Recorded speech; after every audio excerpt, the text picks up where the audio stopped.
नमस्कार मित्रांनो, मी भूषण रमेश महाजन नाशिक।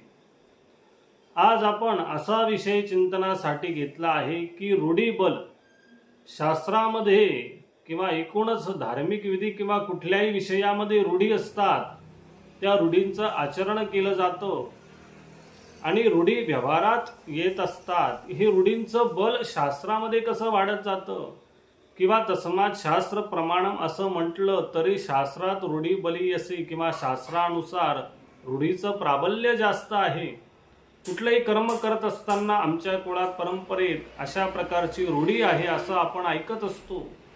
मी ही रूढी निर्माण कशी होते, या रूढीचं बल कसं वाढत जातं, कारण कुठलंही कर्म करत असताना तस्मात् शास्त्र प्रमाणम शास्त्राला प्रमाण ठेवून कर्म केलं पाहिजे असं श्रीमद भगवद्गीतेमध्ये असताना देखील रूढीचं प्राबल्य इतकं आहे की रूढी मान्य करावी लागते।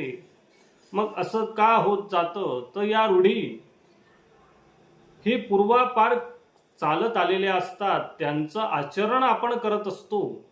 त्यातून आपल्याला त्या रूढीतून संतुष्टी प्राप्त होते का, ते कर्म करताना रूढीचं पालन करताना आपल्याला संतुष्टी प्राप्त होते आहे का, याचा विचार देखील केला जात नाही।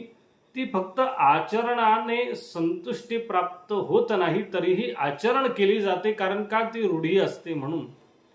अशा काही रूढी असतात त्या पूर्वापार चालत आलेल्या असतात, त्यांना पूर्व इतिहास असतो, वारसा असतो। पण काही रूढी अशा असतात त्याला अंध रूढी म्हटलं जातं।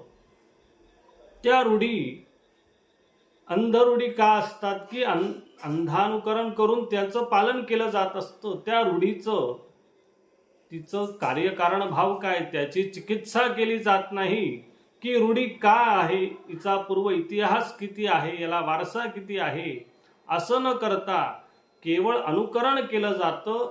तेव्हा त्या अंध रूढींचं पायाभरण होत असतं, कारण रूढीचं चिकित्सेपण सोडलं की रूढी प्रबल होत असते।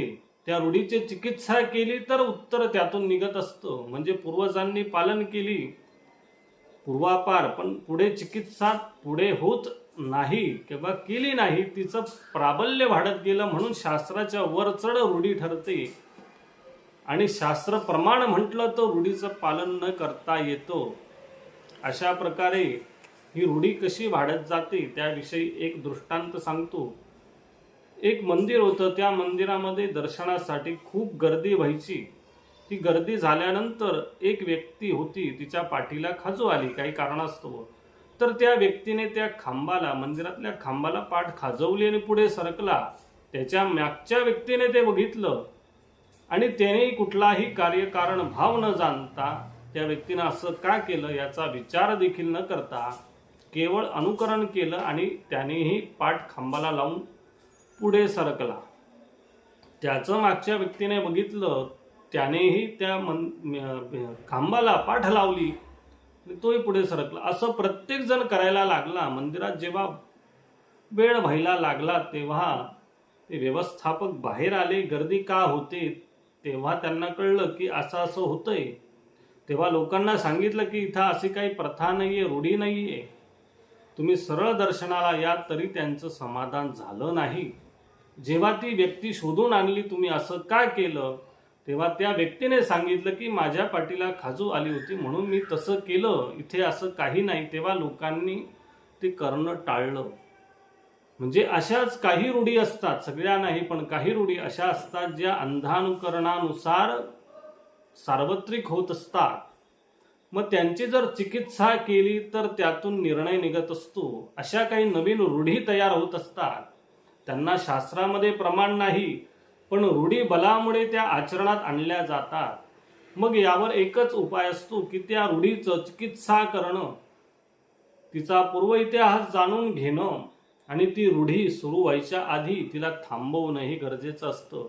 काही कारण नसताना काही रूढी वाढत असतात, कोणी आपल्या सोयीप्रमाणे त्या गोष्टी करत असतो आणि एखादी गोष्ट किंवा ती कृती जर सार्वत्रिक झाली, ती शास्त्रामध्ये प्रमाण नाही परंतु त्याने केली म्हणून दुसऱ्याने अनुकरण केलं, तिसऱ्याने अनुकरण केलं, असा ती सार्वत्रिक व्हायला वेळ लागत नाही। मग त्या रूढीला प्रमाण नाही परंतु आचरणात येते आणि रूढीबल वाढत जातं, शास्त्र प्रमाण असून देखील ते दुर्लक्षित केलं जातं.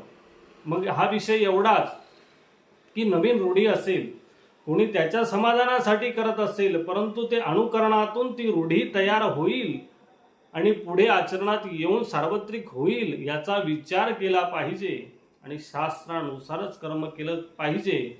कारण शास्त्र प्रमाण आहे. श्रीमद भगवद्गीतेत भगवानच म्हणाले, शास्त्र विरहित कर्म करू नका. मग इथे रूढीबल असं का होतं ते तुम्हाला मी थोडक्यात सांगितलं की रूढीबल कसं कसं तयार होत जातं त्याला एकच कारण असतं की त्या रूढीची चिकित्सा केली नाही. अंधानुकरणानुसार त्या रूढीवरती, जी रूढी तात्कालिक आहे, त्या रूढीला पूर्व इतिहास नाही, वारसा नाही, केवळ तात्कालिक रूढी, ती कृती केली परंतु ती अनुकरणातून सार्वत्रिक झाली. जी तात्कालिक होती तिला वारसा नव्हता, अशा रूढी आपण पालन करू नये किंवा त्या रूढीची चिकित्सा तरी करावी. याविषयी मी तुमच्याशी संवाद साधला. पुन्हा आपण भेटू, तोपर्यंत धन्यवाद.